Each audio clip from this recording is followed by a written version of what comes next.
स्वतःच्या दुःखाचं ओझं सोबत ठेवूनही दुसऱ्यांना आनंद देणारी माणसंही परिस्थितीशी कायमची जवळीक साधून चालत असतात. म्हणूनच ती कायम समाधानी असतात. खोटं बोलणं आणि खोटं वागणं हे क्रिटीसारखं असतं. आज वापरताना आनंद मिळतो, पण काही कालावधीनंतर त्याची किंमत चुकवावीच लागते. मैत्री हा असा दागिना आहे जो सगळ्यांकडे दिसतो पण जाणवत नाही. म्हणून अशी मैत्री करायची जी दिसली नाही तरी चालेल पण जाणवली पाहिजे. माणसातील देव सदैव शोधावा आणि जतन करावा, कारण अवेळी साक्षात देव सहाय्यासाठी कधीच धावून येत नाही. तो एखाद्या देव माणसाची आपल्या मदतीसाठी योजना करतो, हेच सत्य. अनुपस्थितीची भावना प्रत्येकाला असते, पण उपस्थितीची कदर कोणीही करत नाही. कोणाकडून अपेक्षा ठेवू नका. प्रत्येकाचे स्वतःचे जग असते. कोणी कितीही स्वतःचे असले तरी त्याला फक्त स्वतःचेच दिसते.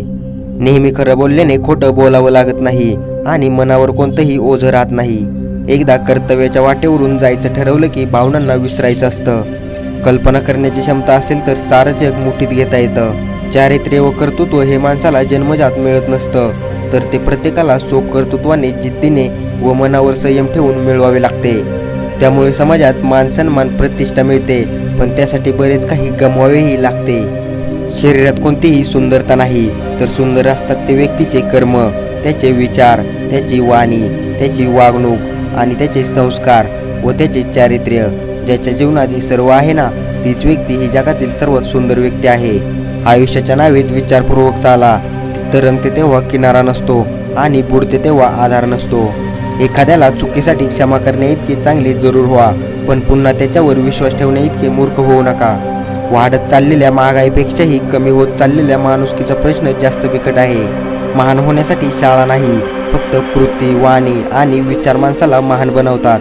जेव्हा कोणी आपल्यापासून 2 पावले मागे सरकतो, तेव्हा त्याला आयुष्यभर आनंदी राहावे अशी प्रार्थना करून 4 पावले मागे घेणे चांगले असते. आय होप मित्रांनो, मला या कथेच्या माध्यमातून जे काही सांगायचे होते ते तुम्हाला समजले असेल. तर मित्रांनो, व्हिडिओ कसा वाटला, काय वाटला, कॉमेंट्समध्ये जरूर सांगा. आणि अशाच आपल्या मराठी भाषेतून नवनवीन प्रेरणादायी कथा पाहण्यासाठी आपल्या इझी मोटिवेशन स्टोरी या यूट्यूब चॅनलला सबस्क्राईब करा आणि नवनवीन व्हिडिओची नोटिफिकेशन सर्वात आधी येण्यासाठी बेल आयकॉन प्रेस करा.